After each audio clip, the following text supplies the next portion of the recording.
Hey guys, welcome to part 13 of the Facebook Ads University course.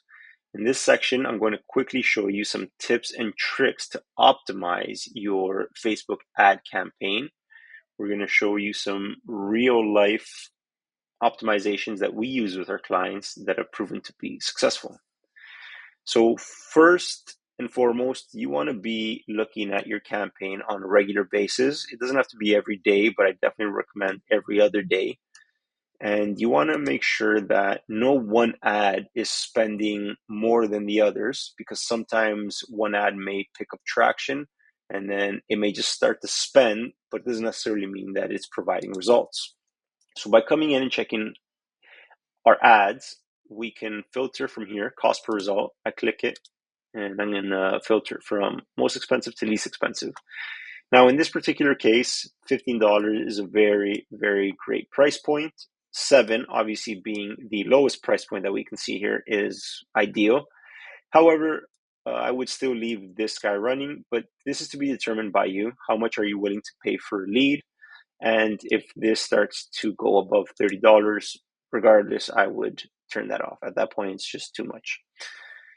But you determine what is too much and what is the ideal price point for you, and you constantly review this so then you can be turning off ads that aren't performing but are spending money. Another tip that we like to use, or another optimization we like to use, is duplicating ad sets.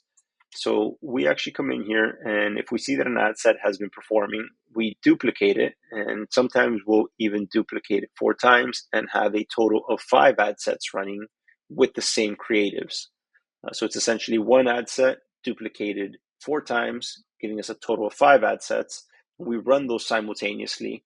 You got to make sure that you're adjusting budgets accordingly. So if you're initially running a $50 budget on one ad set, you are now running 5 ad sets, then you would switch your individual budget to $10, equaling a total of 50 for the day.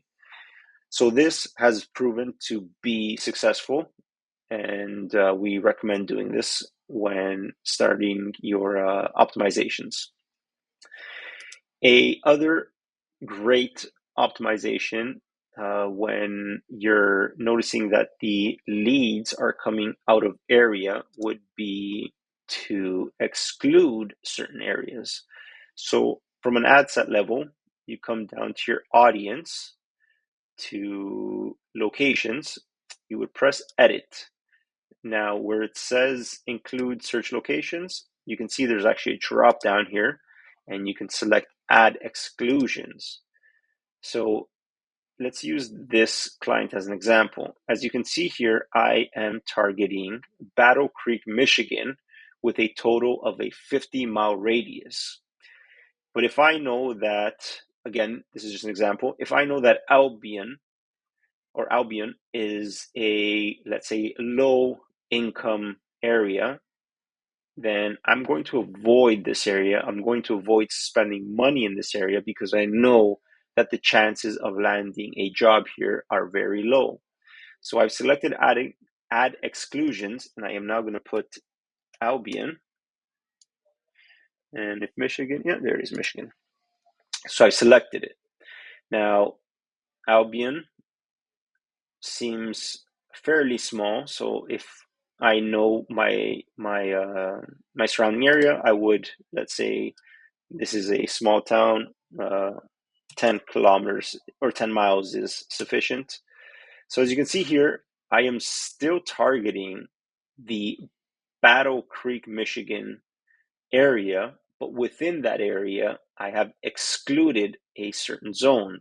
So now I know that my ads will not be shown within this area. So this is very useful for the exact example that I just gave. Or if you choose not to work in certain areas within your targeted area, this is also a great um, tip to use. The other thing that we wanted to share would be what's called conditional conditional question. So when you're creating your forms, when you come to the question section, you could turn this right here on, which is called conditional logic. What that's going to allow me to do is create a question.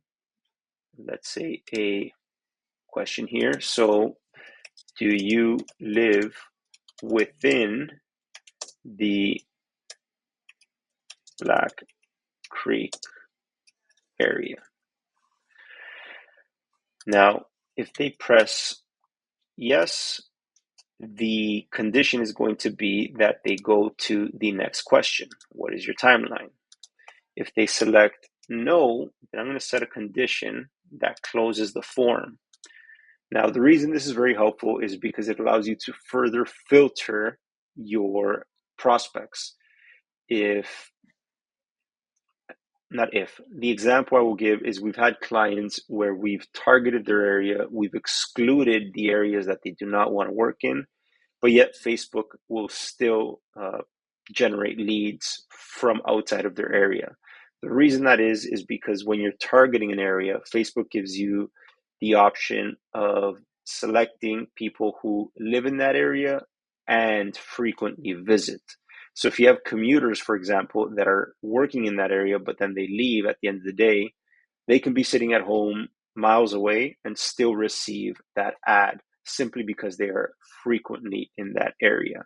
So by adding these conditional questions, it allows you to filter those particular prospects.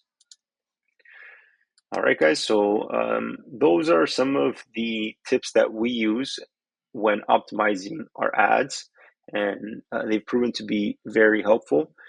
But you want to continue testing, you want to continue improving your campaign by trying out different things. Just make sure you're always reading your data so you know and you are making informed decisions when updating your campaign. So thank you very much for watching, guys, and we'll see you on the next lesson.